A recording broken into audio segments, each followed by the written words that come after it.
Hey, deserving listeners. Today's episode is the beginning of my deep dive on the topic of limerence.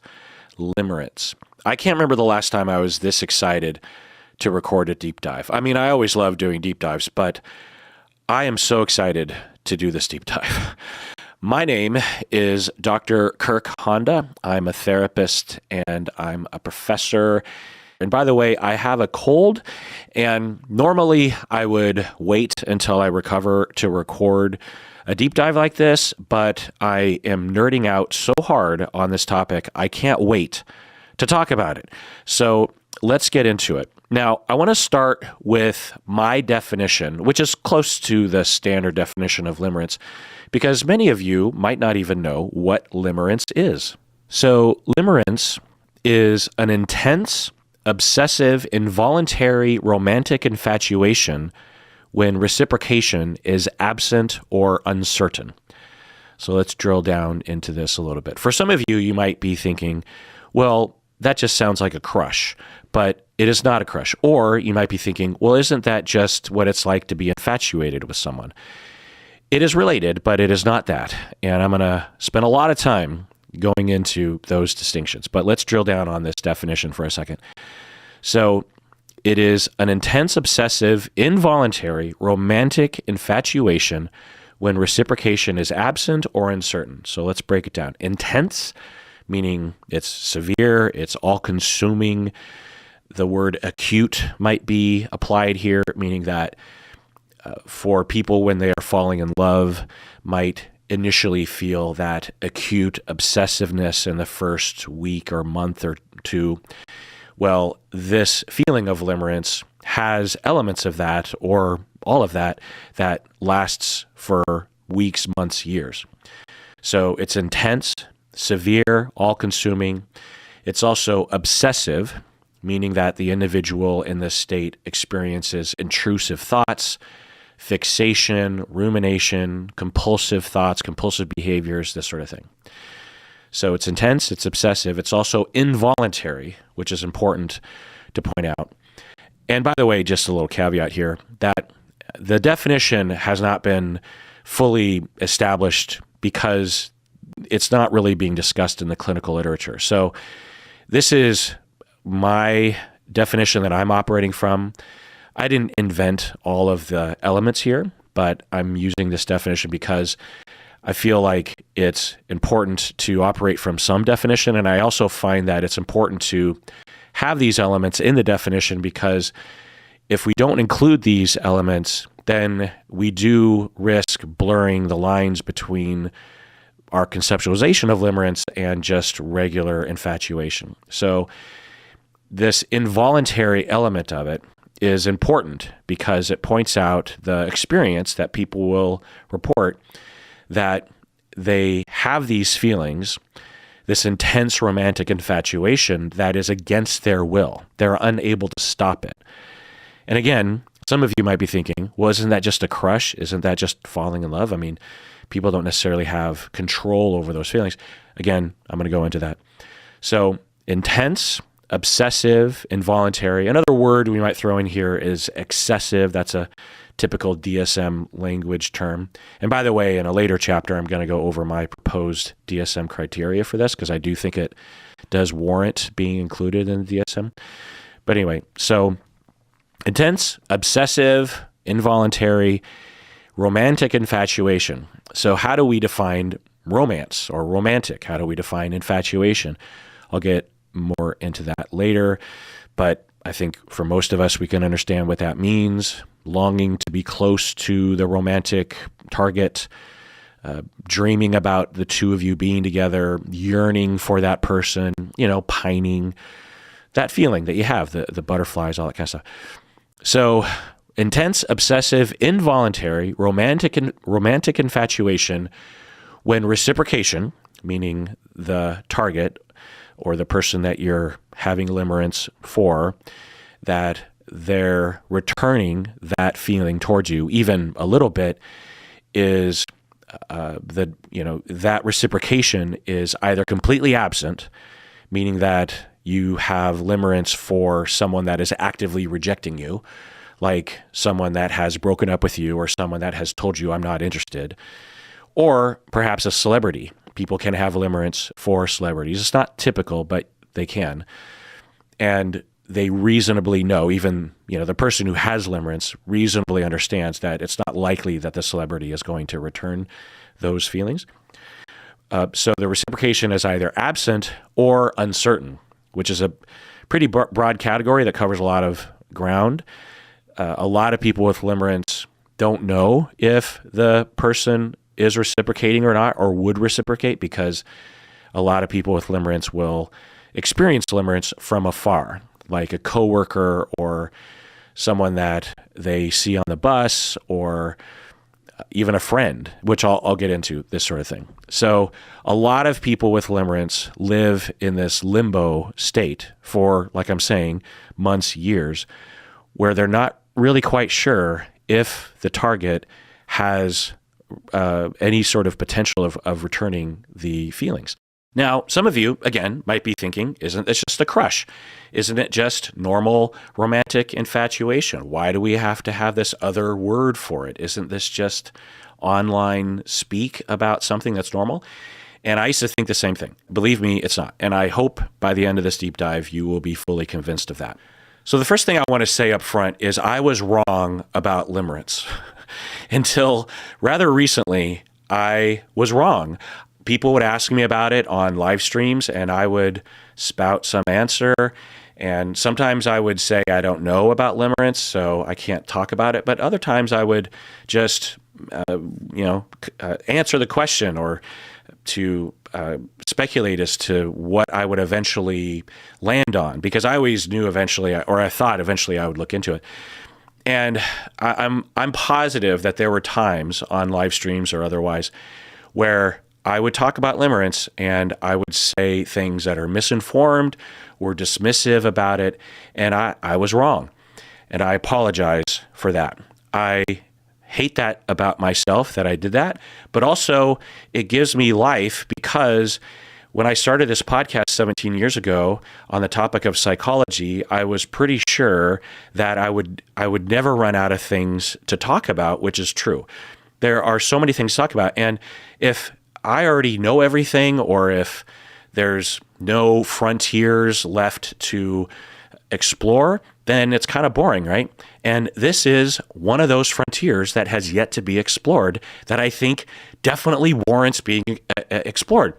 So that's exciting. And I'm excited to do this topic because I've learned so much, not just about limerence, but about so many. Okay, so I want to talk about how I got here talking about limerence to you on the microphone, because I think it helps to understand how I got there. So if I remember right, I remember about 10 or 15 years ago, someone emailing me or telling me in person or something. I remember someone asking me about limerence. Probably a listener to the podcast saying, hey, will you do a deep dive on limerence or something like that?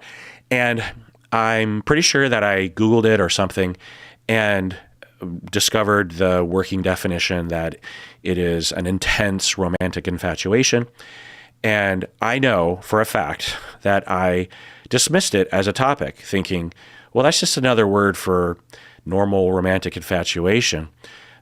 Why would I talk about this word limerence? Because the way people were using it, I remember they were using it as if it was like a pathology or something. And I thought, what's going on there? And so I dismissed it. And then I got more and more requests to talk about it. There's certain topics that I get a lot of requests for that you wouldn't, or at least I wouldn't think. And a lot of these topics aren't talked about in clinical circles, like topics like what it's like to be an empath, or narcissism is another thing. If half of the TikToks about psychology are about narcissism, in the clinical world, yeah, we talk about narcissism, but it's probably less than 0.1%, if that, on in terms of what we tend to talk about, because there's so many other things to talk about that are more relevant than one of the personality disorders. You know what I mean? So when it came to certain requests that I would get these a lot of requests for limerence. And at first I just thought, this must be one of those words that is online that people are using. You have a lot of people that are experiencing unrequited love, or they got dumped by someone. And although I totally have sympathy for that, that's a big part of my focus as a therapist and as a content provider, is to help people around these kinds of things. I just thought, this is a trend. It's one of those online words like empath or gaslighting or narcissist or something. Not to say that these terms aren't legitimate terms, but they often are misused online. Like the word narcissist at this point online, 99.99% of the time, anecdotally, whenever anyone uses the term narcissist, they don't know what they're talking about. So I thought limerence must just be another one of those terms. It's like, okay, you had a crush on someone, or you had a long crush on someone, or you had a painful crush on someone, or you got broken up with, or you went on a few dates with someone and they didn't want to date you anymore, and you just have normal grief, which sucks. It sucks to get dumped. It sucks to have unrequited love, but we don't need another word for that. We have other things like preoccupied attachment or borderline personality. And so I continued to dismiss it. But again, I kept getting asked about it. And years would go by. And eventually I decided, okay, fuck it. I'm going to put it on the list and I'm going to talk about it. And I'm not looking forward to it because I'm pretty sure that I'm going to get into the quote unquote literature and discover that it's not a real thing. And then I'm going to do a deep dive and I'm going to do my best to be kind, but probably my thesis will be that it's not necessary to create another construct about what it's like to experience unrequited love. So I added it to the list, and looked up a little bit more information, and that kind of gave me a question mark. I remember, or this would have been, 5-7 years ago. When I Googled it a little bit further in that scenario, I discovered a little bit more and I thought, maybe there is something kind of there, but probably not. But it was on the list. I have a long, long list. I have a Google Doc of literally hundreds of deep dives that I get requests about and things that I want to do. And then a couple months ago, I finally got around to doing the deep dive on limerence. I'm not exactly sure why it got prioritized. And in fact, actually, now that I remember, I have a short list of deep dives that I want to do. And the other items on the list I figured would take a lot more time to research and to record. Things like psychopathy. I've never done a deep dive on psychopathy or antisocial personality. And of course, if you know anything about those personality disorders, it's going to take a long time. I know a lot about it. I have a lot of notes on it already, but to do it right, I want to really spend the time on it. So I think I chose limerence because I'm thinking, that'll just be a short little thing I can do, get out of the way, and then I can spend longer periods of time on these other topics like paranoid personality disorder or complex PTSD. Those are the other things on my short list. I thought, okay, limerence will be a quick little thing. And so I started to look into the literature and I'm absorbing things and sort of just wading into the waters. It's always exciting when I do that. I love that phase of the deep dive where I'm just compiling my notes and reading and discovering. And as a part of that, I sent out a survey to the listeners, to y'all. I'm pretty sure I posted it on Patreon and on YouTube. That's typically where I post things. And I sat down to send out a survey basically asking if people knew about limerence and what their experience was of the concept. Mostly because I didn't suspect that any of my listeners, or at least the vast majority of my listeners, would not even know what limerence was and or they wouldn't have experienced it. So I was writing this survey, and then I thought, what if a few of the respondents actually have experienced limerence? Wouldn't it be interesting to hear their experience of it, right? So I actually spent a lot of time designing this, this informal survey that I was going to send out.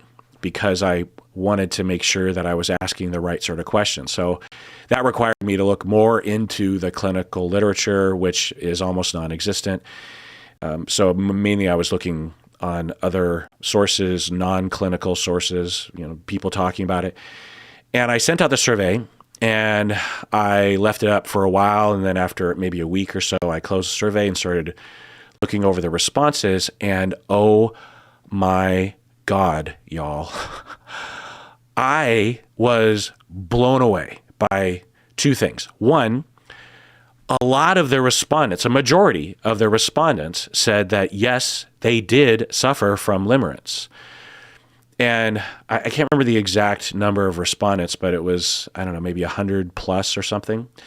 That's not a huge group of people, but from the looks of it, of the people who saw the request to fill out the survey, those who had already identified themselves as having suffered from limerence said, ooh, I want to take that survey. Because the majority of the respondents said that they had suffered from limerence, which I don't think is reflective of the general population. I don't think that most people have suffered from limerence. Now, I could be wrong about that, which I'll get into in a second, but the majority of the people said, because I had a question on there that says, have you ever experienced limerence? And I defined it for people. And most of them said yes. And then I was so happy that I actually added and had thought about these questions getting at the experience, because if I just had that question answered, I would have been suspicious that people were really not understanding the difference between limerence and just having an intense ongoing crush or something. Because the responses to these questions, getting at their experience of limerence, really established to me how pathological it is, just how much suffering occurs, how involuntary it is, how compulsive it is, how ongoing it is, and just how life-ruining it can become. Not always, but it can become. Similar to depression or panic disorder or OCD or something. People were describing experiences that were very surprising to me. So the two things that I discovered on this survey was a lot of my listeners, a good portion of my listeners, have suffered from what one could call limerence, because we don't have a clear definition in the literature, which I'll try to establish through this deep dive. But so that was one. Number two was that of those people that were saying, yes, I have experienced limerence, their descriptions were very convincing to me. Because, I'd read people online talking about limerence, but not in detail, because, typically people talking about it online are just, typing up a short post on Reddit or something. And although those can be fairly descriptive, the purpose of those posts aren't to convince someone like me that they actually are suffering from something that needs clinical attention. And I asked questions to kind of get at that, and I was at least I was, from my memory, when I was going over the data, I was like, whoa, what am I looking at here? What is happening right now? Because I also knew that in the literature, this isn't being talked about. It'd be one thing if, like the first time that I discovered borderline personality disorder when I was in my early career 30 years ago, yeah, that was a discovery. But I knew that there was a lot of literature and decades of research and psychotherapeutic philosophy. And it was a discovery. But at the same time, I knew, well, I just have to get into the literature. I just have to ask around. With limerence, it's like I'm discovering this new continent on the planet, and it's like, wait, so has anyone been here before? No, or very few humans have been here before, which is kind of scary and exhilarating. I have to tell you. So then I start asking around. I start asking my clinician friends and colleagues and stuff. Have you heard of limerence?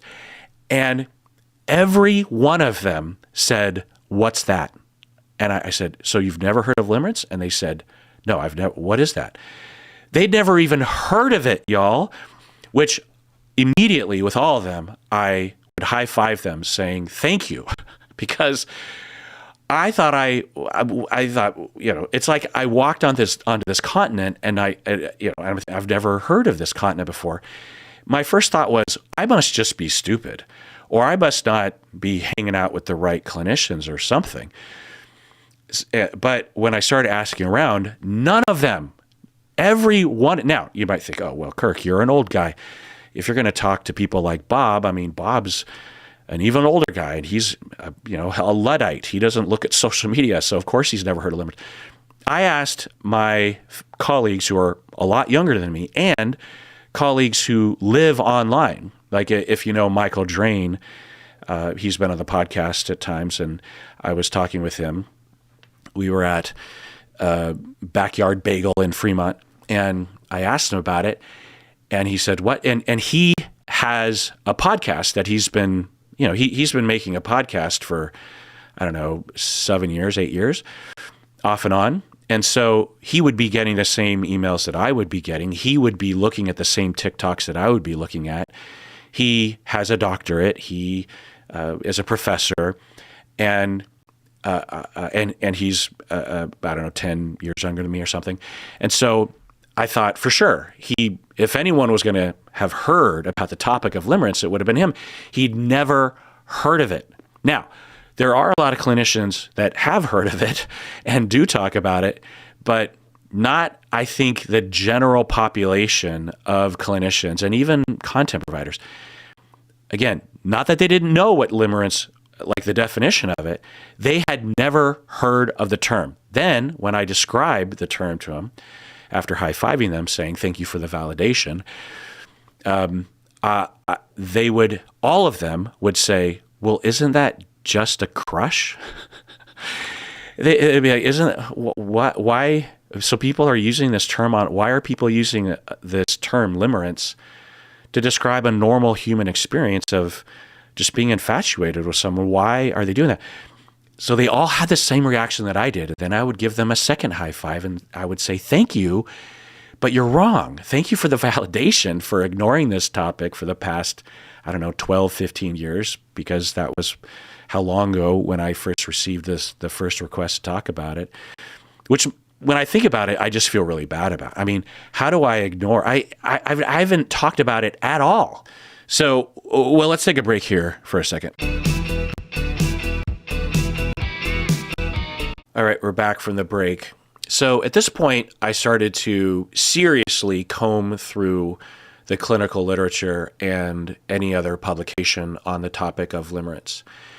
And what I quickly found was that there are hardly any clinical studies on limerence, which is very strange for today, because in the last 20, 25 years, there's been an explosion of research in terms of the number of studies and also the range of studies, and including dissertations, which will even broaden it further, right? Because with dissertations, typically you are instructed by your university to choose something that has yet to be studied, an angle of a particular topic that has yet to be studied. And one of the strategies that graduate students will employ is to look for something that doesn't have much research on it, so that it's easier to find an angle to that topic that has not been explored yet. And so a lot of corners of the field of psychology have been explored, not only with research, but also with dissertations, which often get transformed or furthered into formal journal, articles that are published. And in limerence, there was hardly anything. It was almost as if it didn't exist. It's almost as if the online community in the last 20 plus years has been talking about this topic, and the field of psychology has just completely ignored it, which started to get me a little paranoid, because then I started thinking, well, is this not a thing? But the other thing is, even if it's not a thing, there will still be research that will explore whether or not it's a thing or not, and they might find that it's not a thing. There will be something, some acknowledgement of it. And I'll get into later why I think it is being ignored, but I think there's an active pushback on this topic for a number of cultural reasons, misogyny being one of them, by the way. But anyway, so I was finding, and by the way, any grad students out there that are looking for a topic to do a dissertation on or a thesis, there are so many angles regarding limerence that you could be looking at. And one of the benefits of having a wide open area like this is that as a dissertation designer, you as a student can choose to do a qualitative survey, which can be a lot more satisfying and a lot easier to conduct. Not necessarily super easy, but perhaps a little easier because you don't need to get a lot of participants.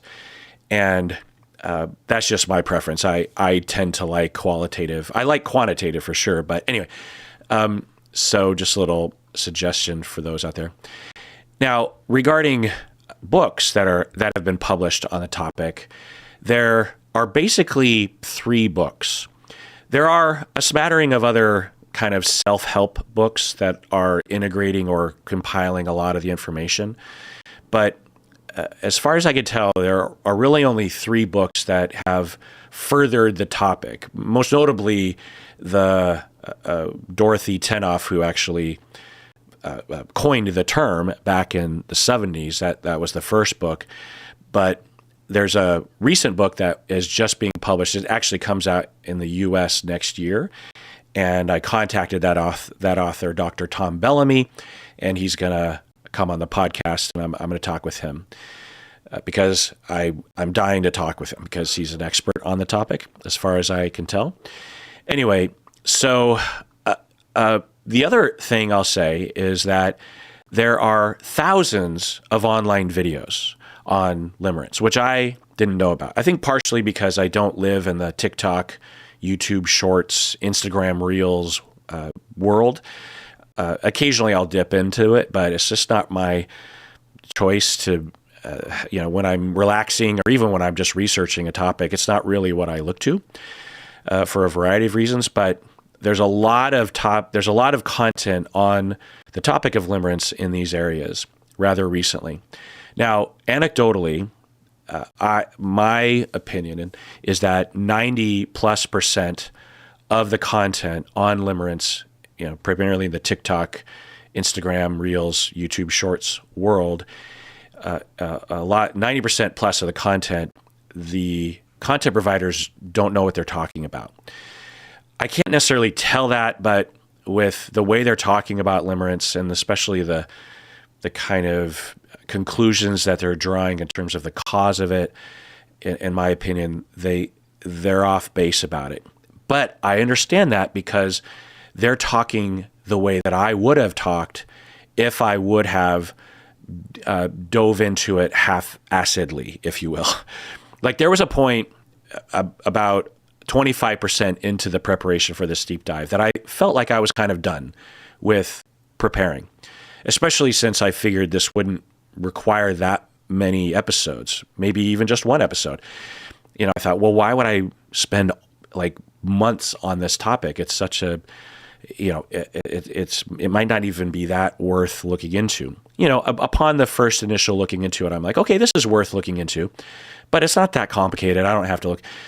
And so if I would have made an episode about 25% into it, I would have been saying the same things that a lot of clinicians are saying online that seem to exhibit that they don't really get what the topic is. They understand enough of it, and maybe that's good enough for their audience. Now, I can't tell because maybe they do understand the full breadth of it, and they're just trying to summarize. But anyway, so that's 90+%. There's about another, I would say 8 or 9% of these videos that, although they might understand what they seem, it's like, okay, that's pretty good, but it's way too brief because the topic of limerence involves such complicated constructs and ideas and philosophies and experiences. Like there's so many questions we have to examine. Like what is love, as the song goes, right? Baby, don't hurt me. It's a legit question. What is infatuation? What is romance? What is it that we're talking about exactly? for the most part, all of, aside from aromantic people, we experience this sort of thing. And we have a lot of art about it. We have songs and poems and paintings, and so much of it involves it. But what are we talking about exactly? And so when we're talking about limerence, we have to define it to some extent. We have to understand it. And so I think a lot of investigation and a lot of discussion, a lot of discourse is required. Plus, the cultural aspects of what we're talking. Okay, then I would say of the videos, in my experience, about 1% are good quality content. But even those videos are too brief because it's so hard to convey to people. I can tell that they understand the topic as far as, in my opinion, but they are limited by the format that they are constrained to. Even like a 30-minute YouTube video isn't long enough. Now, some of you might be thinking, Kirk, get to the fucking point. You haven't even really gotten into it yet. And yeah, but I don't know. I feel like it requires this preamble. So that's my sense of the videos. Now, there's also a lot of online forums where people are supporting each other around limerence, and where people are spreading information about it. Some of which I think is good, some of which I think is off the mark, which is fine. You have a bunch of lay people and some experts in these forums that are talking with each other. So you're going to see that. But when I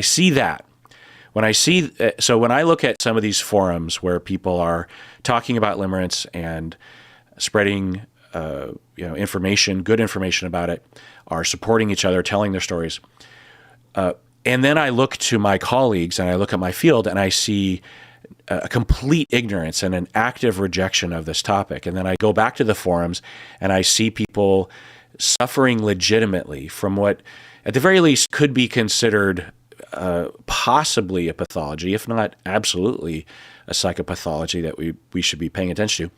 Then I sit back and I think, what the hell is going on here?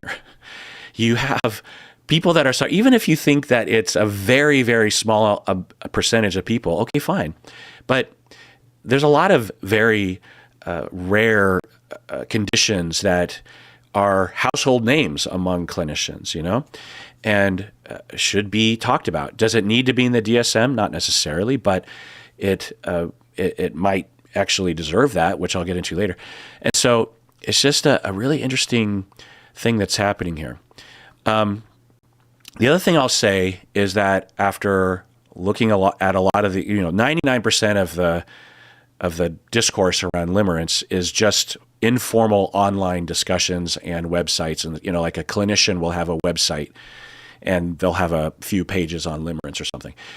What I'll say is that there's a lot of good information out there, but there's a lot of usages of the concept of limerence. People are operating from different definitions, which is expected since we don't have a clear clinical definition of it. So I want to perhaps help to stop that.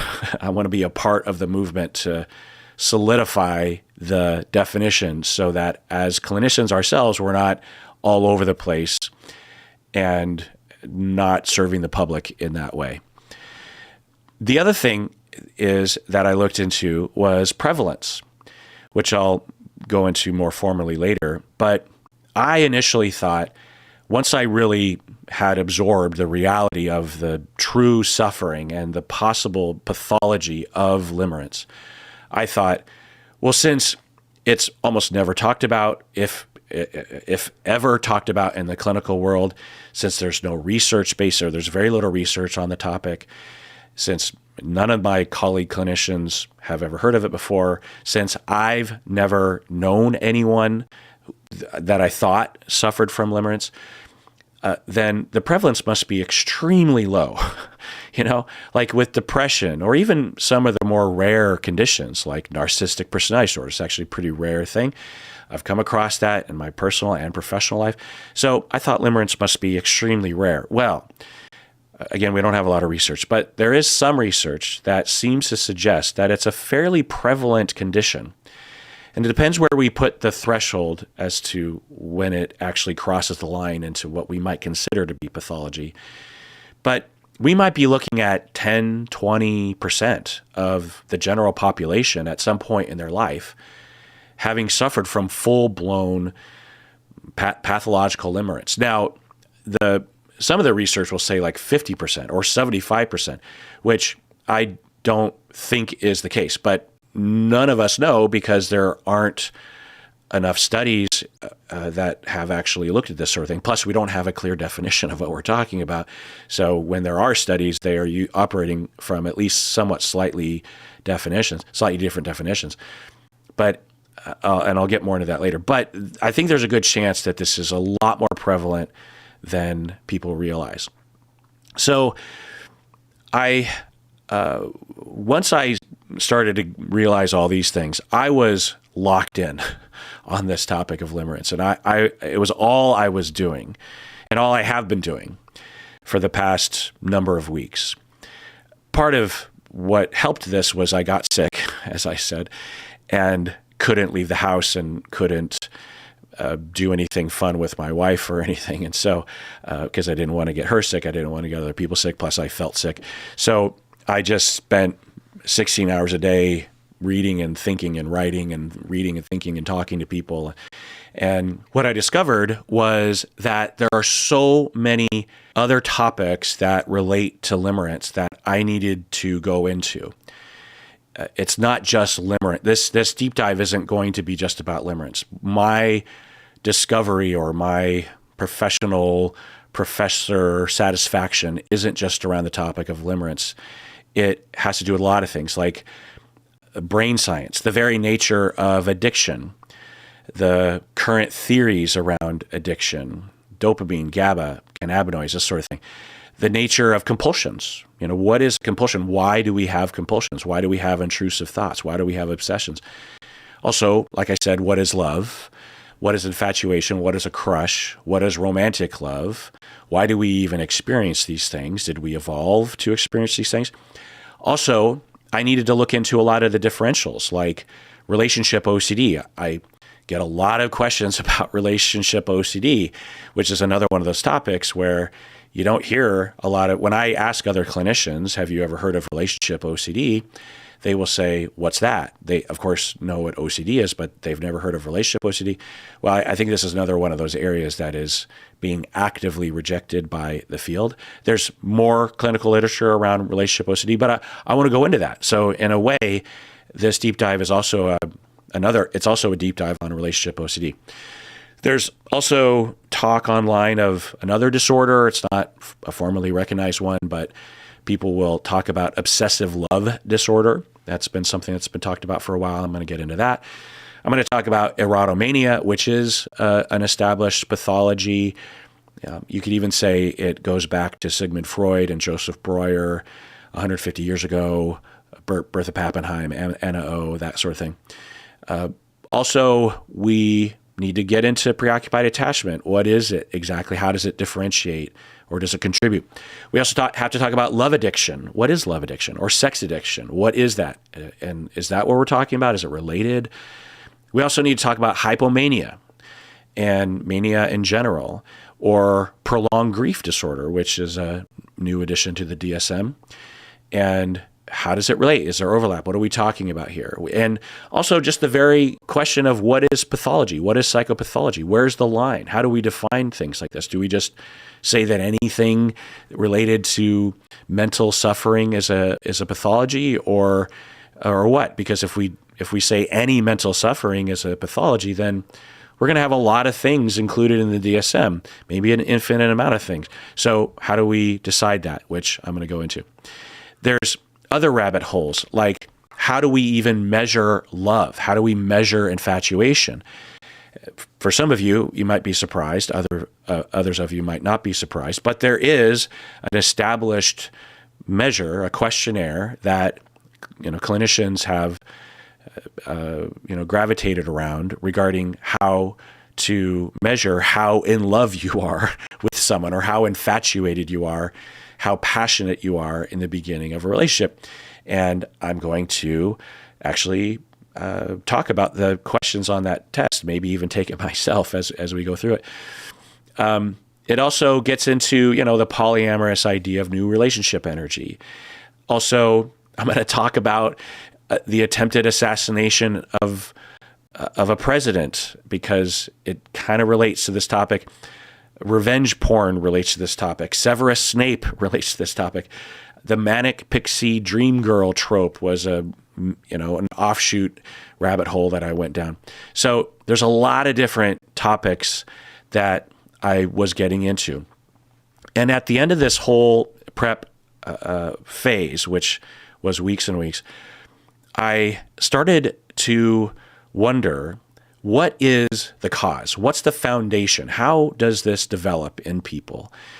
Because for me, when I have a good model of understanding that, when I have a good theory about that, it really helps me to understand the thing itself.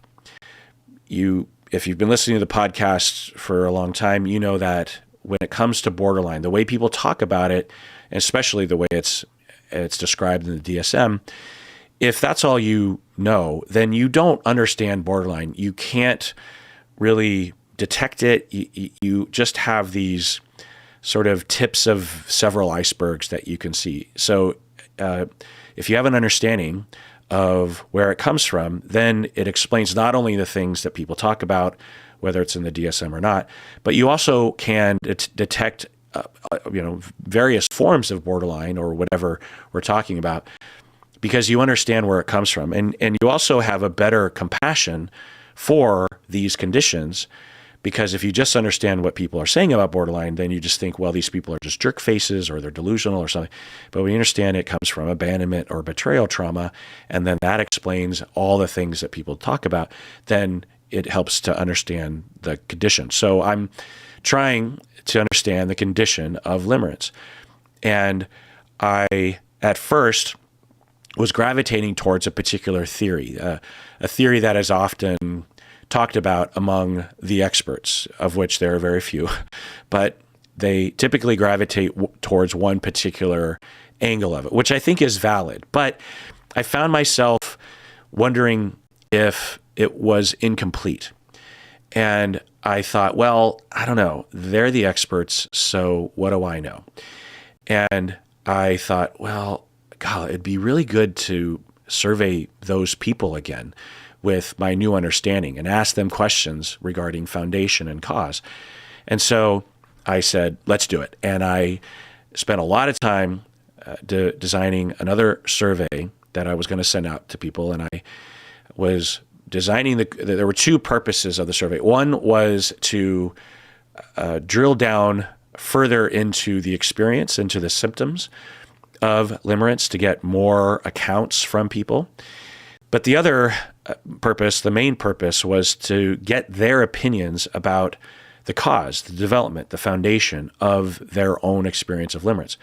I also had to design the survey in such a way that it weeded out people that didn't necessarily fit the criteria, because I think there's a lot of people that mistakenly think that they have suffered from limerence when they might not have. Now, I don't blame them, because there isn't a clinical definition of it, so people can define it however they want to.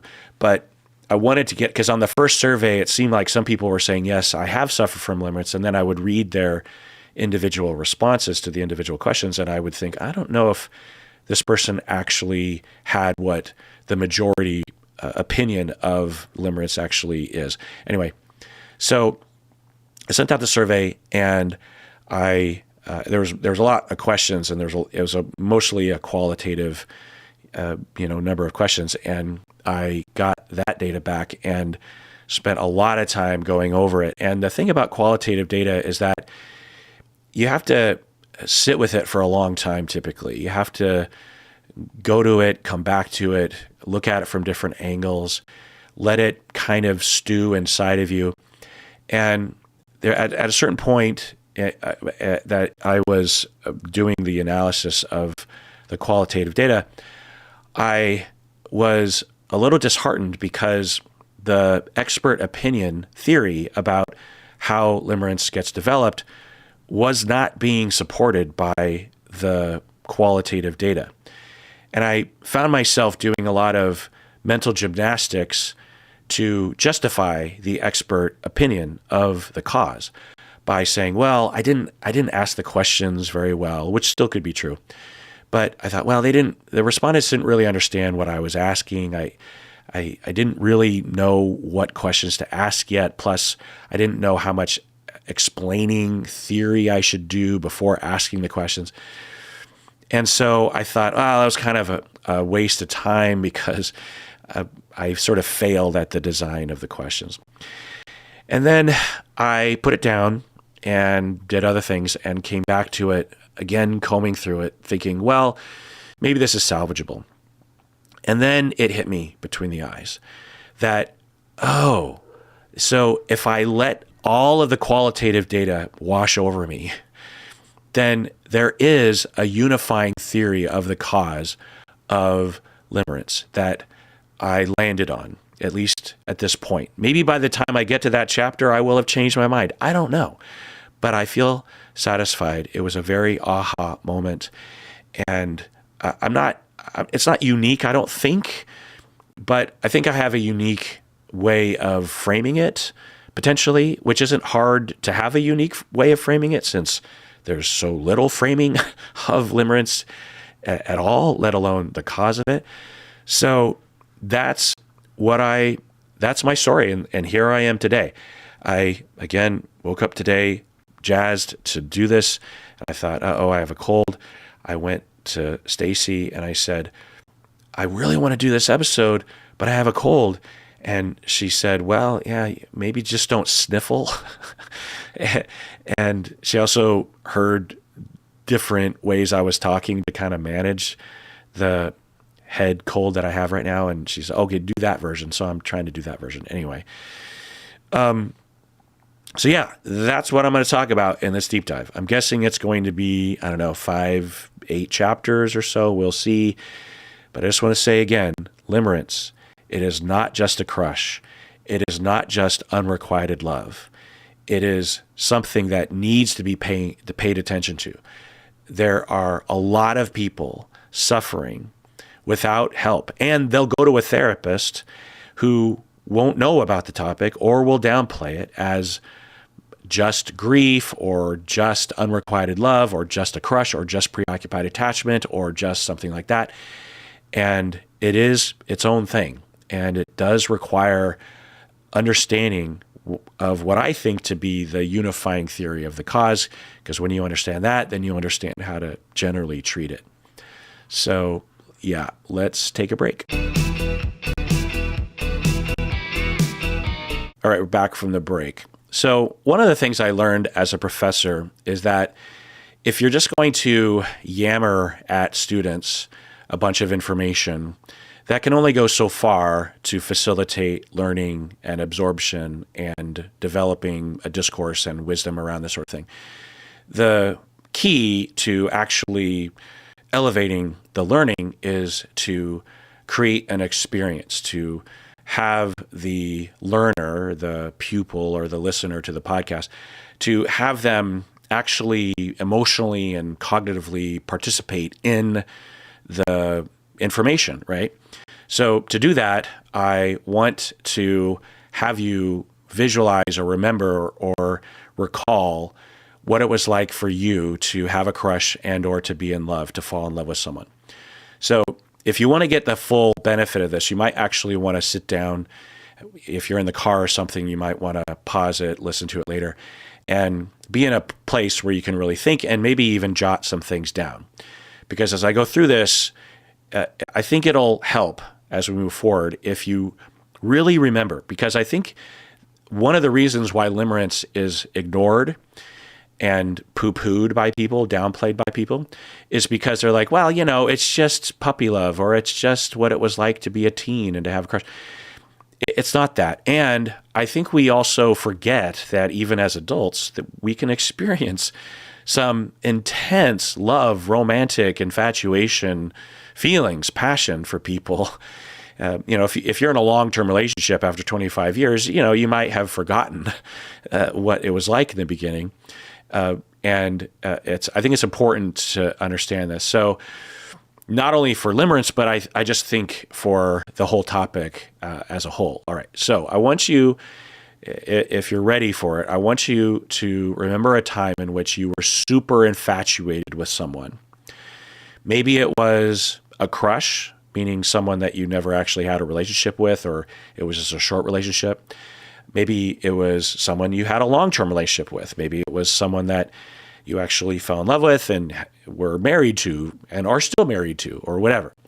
But think about that feeling. Maybe for those of you who can, think about 3 to 5 different moments of this in your life and jot some initial thoughts and memories about that, what it felt like, the urges and the impulses that you had, the physical sensations of it, the kind of obsessiveness, the passion, what it drove you to do, for better or for worse, what you were hoping for, how often did you think about the person, how did it make you feel when they reciprocated, how did it make you feel when they didn't reciprocate. So if you're pausing, then pause now and explore that. That could take a while. Okay, so if you've unpaused, then now I want you to specifically think about how long it lasted. If you're doing 3 to 5, really spend the time thinking about, and try to put a time on it. Was it a week? Was it a year? How long was it? Also, how did it morph over time? How did it change? What was the initial phase? What was the middle phase? What was the latter phase? That kind of thing. And also, if you can, try to think about why. Why did you feel it? Why did it change over time? For me, when I think about when I first met Stacy, I remember the euphoria that I felt when I thought about her, or when I thought about her potentially liking me, that kind of thing. I remember the butterflies I felt as I was going to meet her, or as I was going to reach out to her or something, or even literally when I met her for the first time. I had an experience that I've never had with anyone else, where I had that experience of, you'll see in the movies or something, where the clouds will part and the God rays from the sun will come down, and you'll hear like angelic music of like, and there's like an aura around her. It was literally that. I mean, I don't think I saw an aura or anything, but it hit me between the eyes. Like, oh my God, like, who is this person? I need to know more about her. And then immediately I said, she's too hot. There's no chance that she's ever gonna want to date me or anything. She eventually hit on me. But in that portion of time where I was in that space, I had the butterflies. I just wanted to drink her in, is a phrase that comes to mind. There's songs and poems about that. Worry as to whether or not she would like me. What if I say the wrong thing? What if I move the wrong way? Making sure that I hold myself well. What do I got to do to get her attention? Can't stop thinking about her. And then once we were starting to date and falling in love, the feeling of wanting to tell everyone about her, wanting to introduce her to everyone, like, oh my God, and how buoyant I felt, how I just felt like the world was wonderful. Everyone was wonderful. Everything was brighter and more saturated and more wonderful and more optimistic. And the feeling of, oh my God, I've never felt this way before. The way that she felt, the way her skin felt, the way it felt when she touched me, the way she dressed, the way she breathes, the way that she took in breath, or the way she breathed out. You're just like, oh, like, it's just intoxicating. The feeling of, oh my God, we're perfect for each other. When I wasn't with her, I'd wonder what she was up to. What is she doing? Okay, so for you, I'm guessing there's some overlap with that description and maybe some not. But just think about all of those things, that euphoria and that desire and that passion and that obsession, right? And we might think of it as intrusive thoughts if they are involuntary, but we often welcome those feelings and those experiences in the beginning of a relationship, right? Okay, so now imagine that after you've given that some thought, maybe you've paused the podcast to really explore and remember what it felt like in those times. And maybe for some of you, you're thinking, well, even for the people that I've fallen in love with, I don't know if I really felt like the way the poems and the songs talk about. And maybe that's true, but there's some element of desire and passion typically. For humans will describe that often, that drive toward the person, the way our cells and all of our systems of our psychiatry will orient themselves towards someone in some way. You know what I mean? Okay, so now, and the other thing is if you thought about a crush, someone that you never engaged with, right? Maybe it was like a celebrity or a teacher or a friend of a friend or your friend's husband or a doctor or your therapist, right? Think about that as well, because that is potentially also illuminating to the experience of limerence. Not that you necessarily had limerence, but you can understand at least the direction of what limerence is like. Okay, so now once you really get into that space, and by the way, maybe it would be helpful to go back to when you're a teenager. Like when I think about for myself having a crush, maybe even younger than that, maybe even like when I was 12 years old or something, I remember having a crush and just the all-consuming nature of it, right? That I couldn't act on it, right? Because I could only see her at school. I didn't have the courage to call her up. The way I would feel when I would see her at school, the constant thinking of like, oh my God, do I look okay? Am I saying the right things? Does she like me? Is she attracted to me? Does she know me? Maybe also think about those experiences, because there's an element of that. Not to say that limerence is immature, because it's not, but that can get at those feelings. Okay, so if you need to pause, go and do that. All right, back from the pause. Okay, now, once you've really thought about that feeling, which can often be described as pleasurable, even if it's just a crush that you had when you were 12, we often look back with fond memories. Not always, but, often.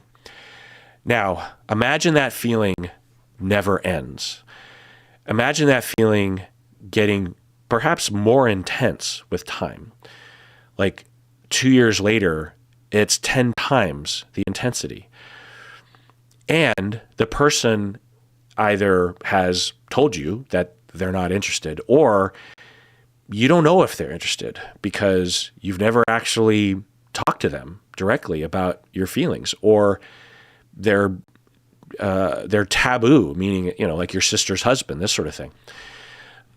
Or you don't have the self-esteem to actually ask them, or you're pretty sure that they would never be attracted to you, or whatever, So imagine that feeling, that crush or that falling in love, that euphoria and that dependence of your mood on the other person. Because, of course, I'm describing in my life where I would have those feelings and then it would be reciprocated, or it wouldn't be reciprocated, but it would just sort of die off or something, But over time, imagine you're having this feeling, and either because you're not initiating a conversation about it, or you have and you've been rejected, or you're pretty sure you're being rejected, and you're not getting that reciprocation. So you're left in this state of all of your energy towards a particular person, not towards a group of people, but towards one person, that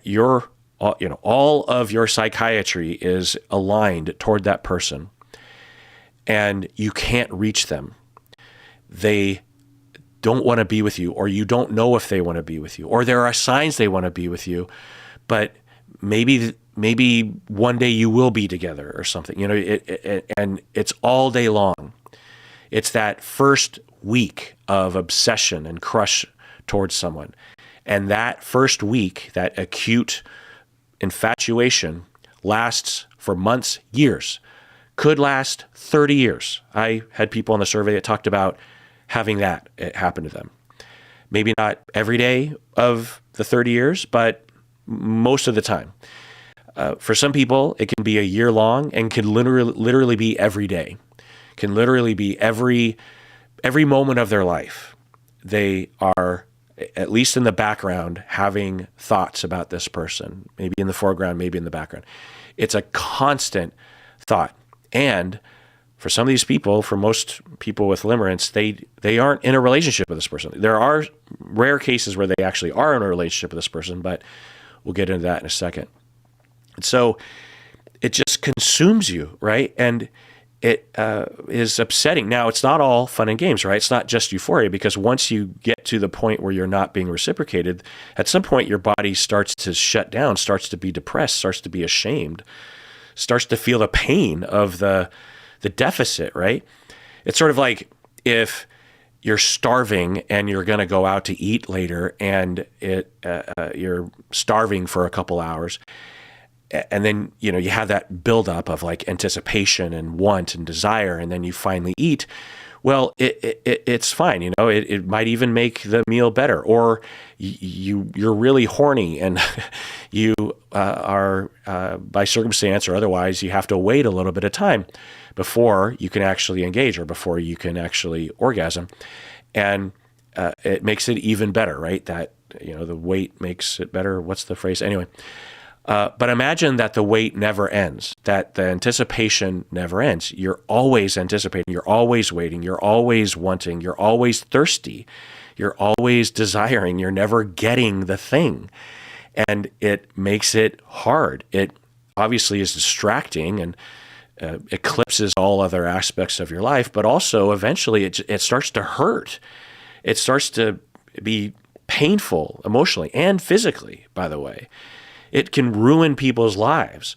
It denies these people the opportunity to have other relationships where their desire is reciprocated. You know what I mean?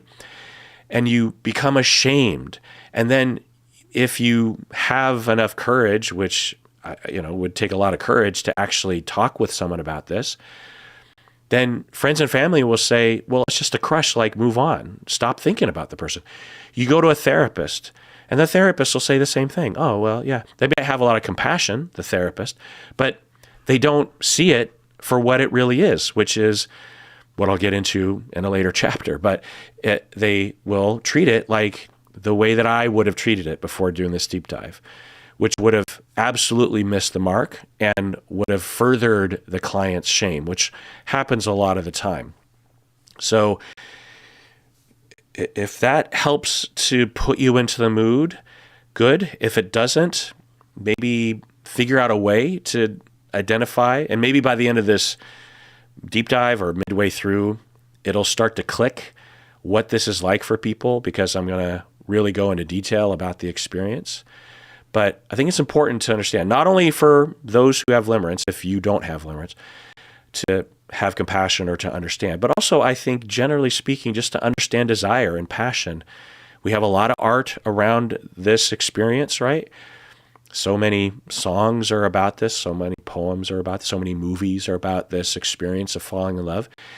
And, but we don't, and we obviously talk about it a lot in our culture, but we don't tend to talk about it a lot in the clinical world. And I think it's important not only just to understand limerence, but also just the broader topic of passion and love and what it's like to have that experience, So let's end this chapter here. In the next chapter, I'll pick up where I left off. And everyone out there, please take care of yourself, because you deserve it. You really, really do.